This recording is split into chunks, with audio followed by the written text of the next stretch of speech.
Hey, I'm Logan. And I'm Alyssa. Congratulations, you said your name correctly at the start of the podcast, like podcasters are supposed to do. Thank you.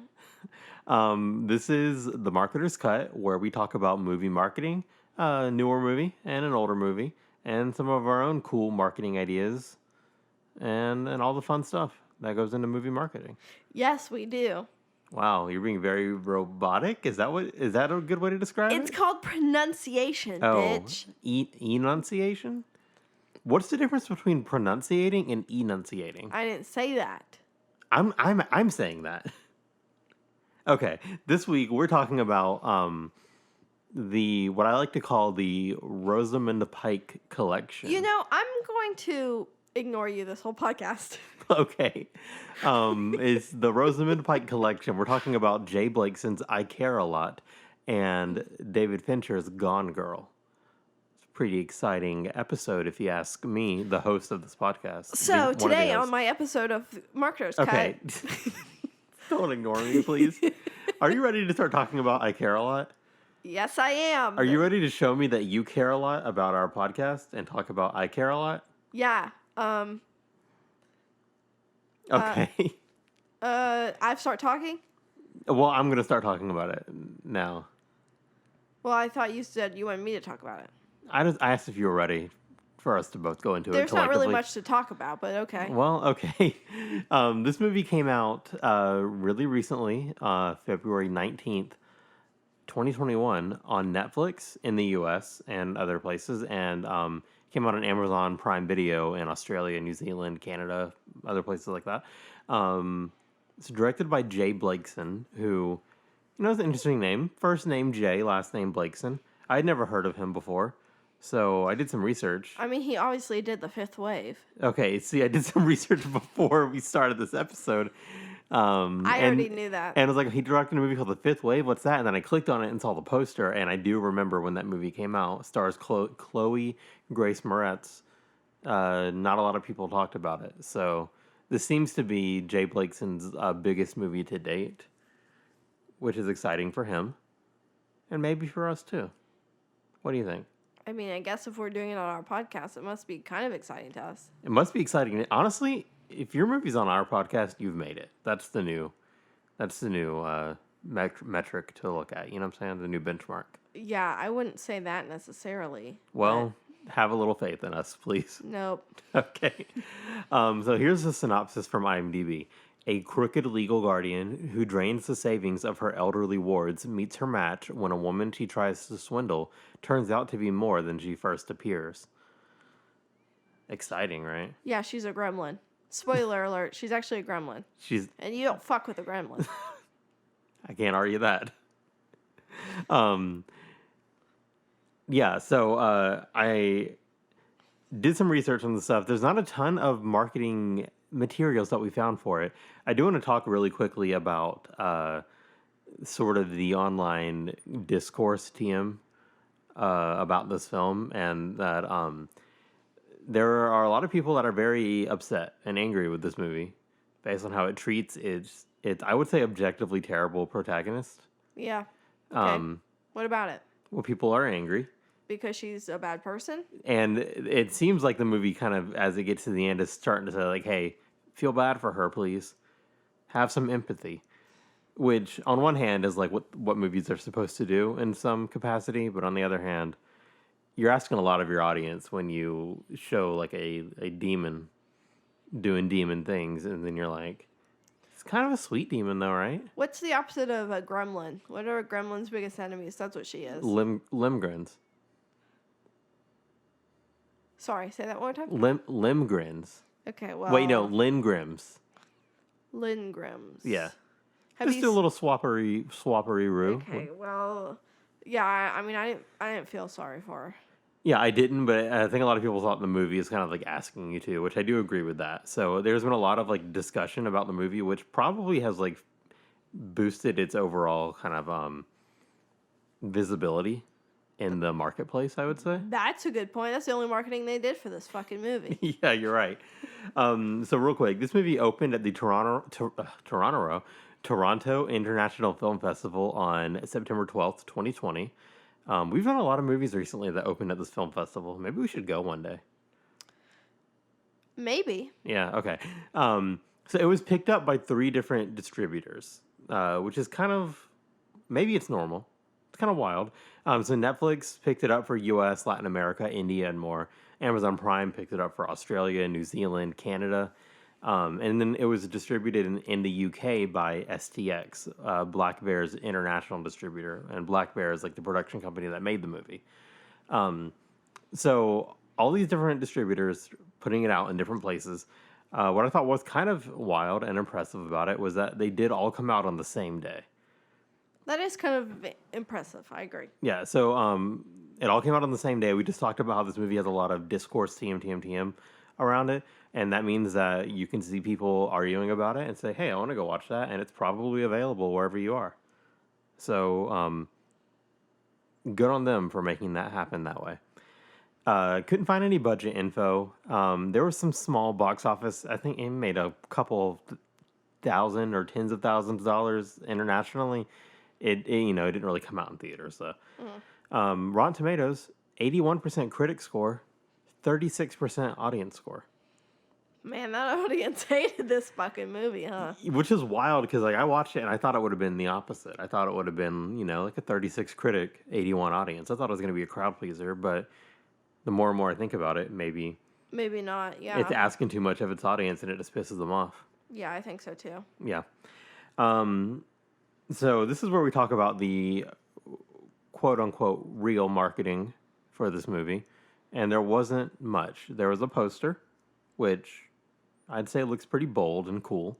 Yeah, I think so too. Her being like this red form makes her evil, and the muted color in the background is really cool. I love that we're bringing back Alyssa's art analysis of posters.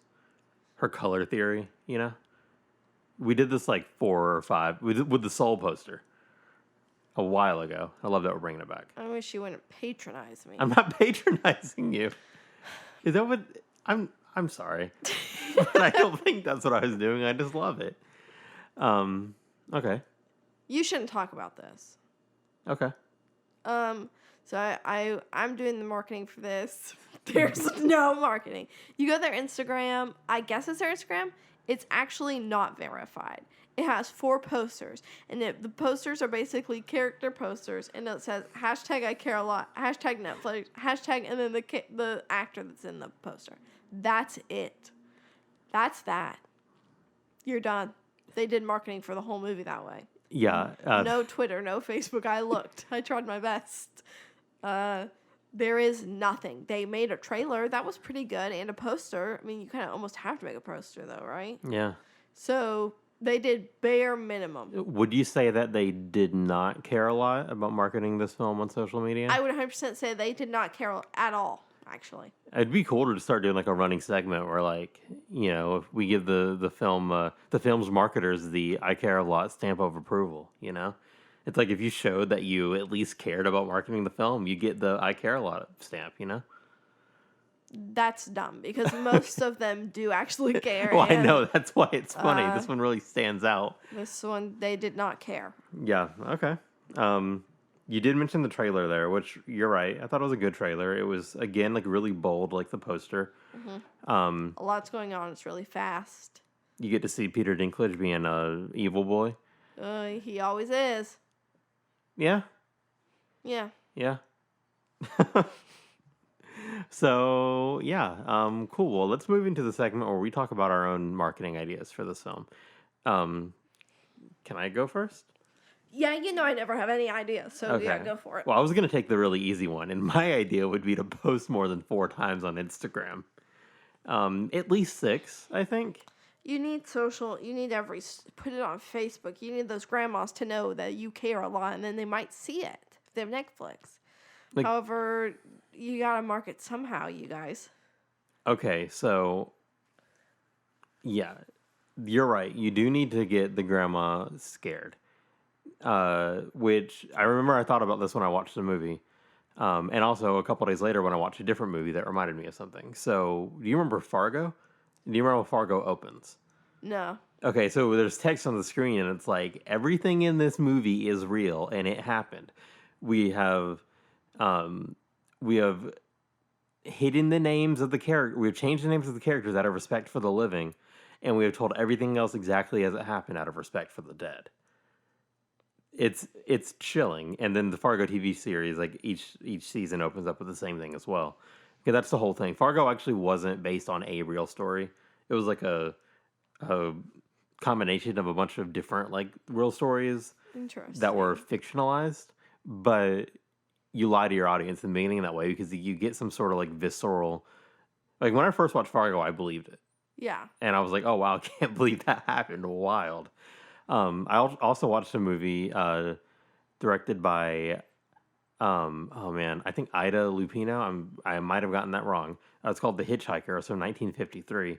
And it opens with something that's like, this could happen to you. You could pick up a hitchhiker and they could try to kill you. Just so you know, this is scary and very real and could happen to you. They say at the beginning of the movie. They do. It's on text. The text on the screen at the beginning of the movie. So you know that it's about a hitchhiker who's going to try to kill the person. Well, it says this movie is like about a man, a car, and a gun. And the man owns the gun, and I can't remember the exact wording. But anyways, it tries to scare you. It tries to say, this could happen to anyone. Okay. So you do the same thing with this movie. You say, hey, your grandma, this could happen to her. This did happen to your grandma specifically. Here's the true story of how it happened. And if you do that in the beginning of the movie, maybe you can use that in marketing too, you know? You can write up some fake articles about how this happens all the time and share them. People share fake information on social media all the time. No big deal. No big deal. So yeah, that could be pretty fun. I think I would do the opposite. Okay. What does that mean? Of what the movie did. The Limgrens? You'd have to be a grandma scamming people who do this. It's like revenge. And you say, hey, guess what? We sabotaged this lady. But for fun and for the movie, we did the opposite. Look, we actually can do good. We wrote about bad things. Look at this good thing we did. Interesting. Think about that. So I guess you have a grandma and she's like, I don't know. She's like, oh, I'm incompetent. And they're like, haha, I got him. Or she doesn't even have to. Or no, she tricks him. She says, I'm incompetent. And then they're like, oh, got him. And then she turns around and she goes, E equals MC squared. And they're like, oh. And then. What the fuck? She says she makes up a bunch of lies. And then the people go to jail. She has a good lawyer. And they were documenting everything. And they're able to actually, take it where it's supposed to go. You've completely lost me. Completely. Wow. Yeah. You know what's kind of wild is, I think if I would have saw this movie 3 months ago, I would have said, there's no way. Like, what is this, like, whole guardianship thing? Like, there's no way that this would happen, you know? And maybe this movie does exaggerate it a little bit. But I do think it had the weird, completely coincidental benefit of coming out, like, a month after the New York Times presents Framing Britney Spears? Mm-hmm. Which goes into a lot of, like, the, and now I'm forgetting what it's called. They don't call it guardianship in the documentary. It's, man. Well, you know what I mean, where her dad is in charge of her finances and everything.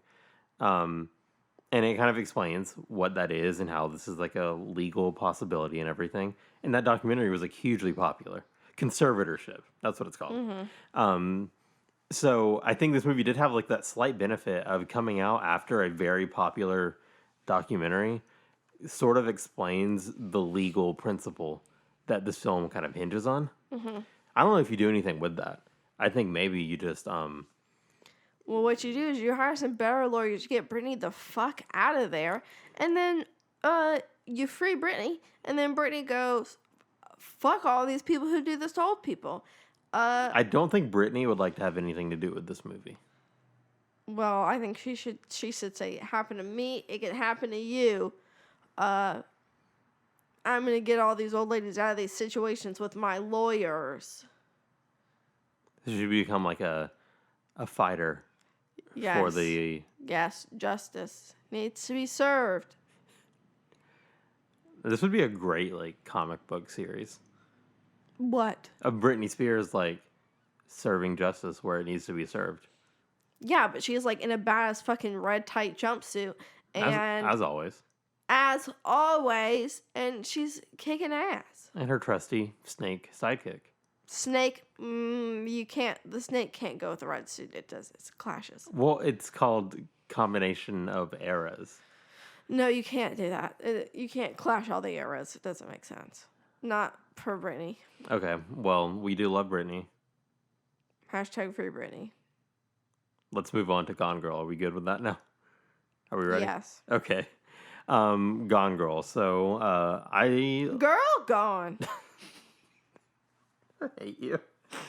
I love this movie. I saw it when it came out in 2014. I also saw it. We saw it together. You don't Did we? have to say, I saw it in 2014. We both went to the fucking movie theater and sat next to each other. Real quick, talk about what our experience was, if you remember it. I don't remember. I think it might have been near Valentine's Day. And I remember my parents also saw it around the time it came out. We saw it around the same time, but at separate times. Interesting. You said I think around Valentine's Day, and I just realized that I did not write down the release date of this movie, which, when you're talking about movie marketing, seems like it might be a little bit essential. This came out near our birthday, October 3rd, so it was not... Well, I guess I thought it was a holiday. I guess our holiday is our birthday. Okay, so look. Oh, this is amazing. So I used to keep ticket stubs before everything went digital. Mm-hmm. Fuck the digital age. Yeah, also, you lost a lot of your ticket stubs. You found one in your pocket the other day, and you said, oh, wow. I did find my Uncut Gems ticket stub in my pocket the other day from December 2019. But okay, we are going on a tangent a little bit, but it's worth it. So, I did just find my Gone Girl ticket stub. Mm-hmm. And I would write a little note on the page that I put it in the scrapbook. Mm-hmm. I'm so cool. And I said, Gone Girl, with Alyssa, so good, in all caps. So I did see it with you first. So good. So you know that it was so good, but you don't fucking remember that I saw it with you? No, I remember I saw it. I'm pretty sure I saw it with you. You did. It's number one, it's in your notes, and number two, I also saw it with you. Do you want to hear why I was maybe a little bit confused? 2 days later, at the 1:30 p.m. showing, I saw it with my grandmother. I also said, with grandma, in all caps, still so good. Let's see if I saw it again after that. There's no way you did. Nope. The movie that I saw before seeing Gone Girl twice, though, was Addicted, a movie about a lot of sex that I watched alone at a theater when I was a junior in high school. But let's not talk about that. You were now. A junior when you saw that? No, a senior, I guess. October 2014, we would have been seniors. Yep. So proof I was a fan of this movie. I think Alyssa was too, and my grandma also loved it, I believe. This movie was made on a budget of $61 million. It opened to nearly $38 million. Overall made $369 million worldwide, 167 domestic, and 201 international. So this was like a runaway hit. It did so well. Rotten Tomato score, 87. I would also call it a runaway hit because I hit it when I watched it, and then I ran away, and I don't remember anything that happened in it until we watched it again. You were like, I don't remember this movie at all. I don't remember any movie at all after I've seen it. Do you know what happens in Paddington 2? Barely. Paddington 1, there's a bathtub. Paddington 2, he goes to jail. I remember that one a little bit more. You know what I'm saying? Yep. I'm not good at remembering movies. Okay. Or books. What happened in that book I read? I have no clue. So this movie had an 87% critic score on Rotten Tomatoes. And well, tell me what the audience score was. Also 87%. Wow. I read that on the screen before you said it. I know you did. The rare, I like to call double whammy. Where they're both the same, therefore the double. And it's good, so it's the whammy. Okay. No, go on. I had a cinema score of B, which I can't wrap my head around. Because this movie did really well. I would think at least a B plus or an A minus. It did about as well as you can imagine. I remember the word of mouth around this movie being pretty strong. It was kind of in the zeitgeist at the time. And as you can see, Sorry, in the zygote? Did you say in the embryo? Not the zygote. The zeitgeist. And like critics liked it. You know, it was critically Acclaimed? acclaimed. That's the word. And audiences also seemed to really like it on Rotten Tomatoes. So obviously, audience acclaimed? Audience acclaimed as well. Yes. But yeah, no, the cinema score wasn't amazing. Could have been better. But let's talk about some of the reasons maybe the film did do so well. So we're gonna move on into the marketing section. Probably because of the marketing, but listen, I Care a Lot also did good, and they didn't have marketing. Well, did I Care a Lot do that well? It released on Netflix, so we don't know. I mean, a lot of people were talking about it. That's true. Why? How? How do you know about this movie? Okay. It's like, do you know those TikToks where it's like, you know, you ask, it's like, says like, it'd be like, I Care a Lot, did a really good job. And it goes, and then that spooky music is kind of going on. It's like, how? But how, if they didn't market, how did they do good? Oh, it's like when the beat drops. And okay, cool. Okay, so let's talk about the quote unquote viral marketing for this. So we watched this movie, and in the middle of it, they're like, go to our website to help us find Amy. Also, we're going to spoil Gone Girl in this, probably. So if you haven't seen Gone Girl, I guess... If you haven't seen Gone Girl, Amy goes missing. Okay, but we're going to spoil more stuff. And I guess if you haven't seen it, don't listen. And I hate to tell you that, because like then we're going to go down into like negative listeners, which sucks. Okay, but anyways, they say, hey, go to our website, www.findamazingamy.com. And we're watching this movie, and you're like, oh, I bet that's a cool marketing thing. I went to it. It now redirects to like the distribution company's website. Did you flashback website it? Oh no, I didn't. Time machine, But web machine. I did not, but I did find a website that talks about what was on it. You should have just flashback time machine websited it. Well, that's not a verb. But, so I'm going to tell you about it for a little bit. So you go to this website, and it leads you to a Fox News affiliate's coverage of Nick Dunn's missing wife. So it's like a news channel. You even get like the news ticker. You get like stock numbers. Everyone loves their stocks, you know. And then if you stay on the screen long enough, you'd get some clips from the trailer popping up on the screen. And then you'd also get links to the film's official like Twitter, Facebook. No, this says Google Plus profiles, which is like, yes, what a snapshot in time. Shows you exactly what time it was. Yep. Exactly. And then you also get a link to the trailer on Apple. So that's pretty cool. You know, it's a pretty cool like, little thing. You go to the website and you see like this news clip. They also had a hotline number that you could call. It was 1-855-4-AMY-TIPS. Did you call it? I did. It's disconnected. Okay. Which is very disappointing. But again, this website talks about what it says. What would it say? So it says it leads you to a recording of somebody reading the opening pages of Gillian Flynn's book. And it's read with like a really monotone voice. It's really cold. There's some music that's under it too. And that's all it is. It's just reading the opening pages of the book, which I have not read the book, but I feel like if they're going to do that, the opening pages must be pretty chilling. Mm-hmm. So I thought that was some pretty cool stuff. And then there's also a lot about like the actual strategy of this film. So it was based on the novel by Gillian Flynn. The screenplay was also written by Gillian Flynn, which is cool. The novel, at the time of release, was estimated to have been read by 6 million people. That's a lot of people. That's 6 million.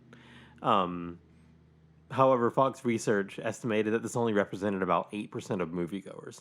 So that means a lot of moviegoers aren't really familiar with what Gone Girl is. Past like maybe having heard the name of the book or something. So because of that, a big aspect of the marketing was like avoiding spoilers. So instead of opening at like an earlier festival, like Toronto International Film Festival, like we talked about earlier, this movie didn't actually open until a week before its release at the New York Film Festival. And when it premiered, critics started raving about it, and the Rotten Tomato scores were really good. And originally that wasn't a plan of the marketing, but those Rotten Tomato scores were rolled into the overall marketing plan because of how good they were. Another thing is the book was mainly popular and known among women. So Fox decided that the marketing campaign needed to like somehow focus on getting men to the theaters. Now this seems a little counterintuitive, I think. I'm not sure why. Maybe it's my antiquated view on gender roles. Not sure. But it says their plan was to use the tagline, Date Night Movie of the Decade. And that's kind of how they centered it. They also they were making the movie seem like it was about whether or not Nick Dunn killed his wife. the trailer was like, did he do it? Didn't it kill his wife? And I said, we're going to spoil the movie. That's not what the movie is about. You find out about an hour into the movie that is not what happened. And it's about something way more complex. But anyways, it seemed to have worked because males made up over 40% of the first weekend audience. So Yeah, but I feel like it's because women were like, let's go see this movie about murder. well, it kind of reminds me of the Deadpool. I think Deadpool 1. Deadpool 1 marketing campaign where it was like advertised as like remember there was like a rom-com trailer for it? Yes, I do remember And that. it came out on Valentine's Day and it was advertised as a date movie. And I think because of that, there were a lot of guys that were like, and even if it's just as a joke, like, hey, it's a date movie. Let's go see it on Valentine's Day. Instead of 50 Shades of Grey, which I think came out on the same weekend as the first Deadpool. So it kind of reminds me of that. So I guess I can see like how it could work. And another last quick thing is that like the film opened extremely well. So the marketing evolved after release. Like a lot of movies come out and they may not do super well, and they'll stop investing in marketing. Like the opening weekend's already happened. We're done. You know. But this one did really well, and they're like, okay, well, let's see how much we can milk out of this. And they changed the marketing campaign to focus less on like keeping the spoiler hidden, so that you can kind of bring in a different audience. And then they let like the actors be a little bit more open and honest in interviews and everything. So if you thought it was just going to be a dumb like, oh, did he kill his wife, and you didn't care about that, then you get to see the later marketing cycles where you see like, oh wait, something more is going on here, and then you go see it. So I thought a really interesting strategy overall. Yeah, and by that point, a lot of people have seen it. So it's like, well, I mean, I'm kind of expected to know this at this point, but I wonder what it's about because I still don't know enough. Exactly. So I just think that this movie, it had a really strong campaign, really thought out, really well rounded, and it shows in the box office numbers. Wow. Are you ready to talk about? We can talk about the trailer and poster real quick. I mean, we did talk about how the trailer keeps the big twist a secret. The poster is really cool. I just think it looks really amazing. It has like the news ticker tape in the background. There's eyes on it. There are eyes on it. I didn't know that. It's got like a white border, which I love in a poster. Like the poster for the Logan movie also had like a white border. I just love that. Almost like a Polaroid-esque proportional border. Yeah. You know what I'm saying? Yeah. Big old white at the bottom, but like even everywhere else. I feel what you're saying. Cool. So do you have any ideas for maybe something else you would have done for the Gone Girl marketing? I think it would have been cool to like do a scavenger hunt. Oh, okay. For people and like whoever, I don't know, in like certain big cities, and then if you found the stuff, you figured out the mystery, then like you got free tickets and like a flight to, I don't know, one of those places, New York. They're in New York a The lot, premiere, it seems like. the New York premiere. Well, also in just like New York, just like a fun trip. Oh, like, okay. let's not just talk about the movie. Let's give them like a whole thing, you know? Scavenger hunt could be pretty cool. Yeah, it would be pretty cool. Okay, well, I've said my idea now. Okay, Now so you now should it's on say me. your idea. Okay, Yeah, well, that's how the show works. The idea that I definitely have on the top of my head right now. Okay.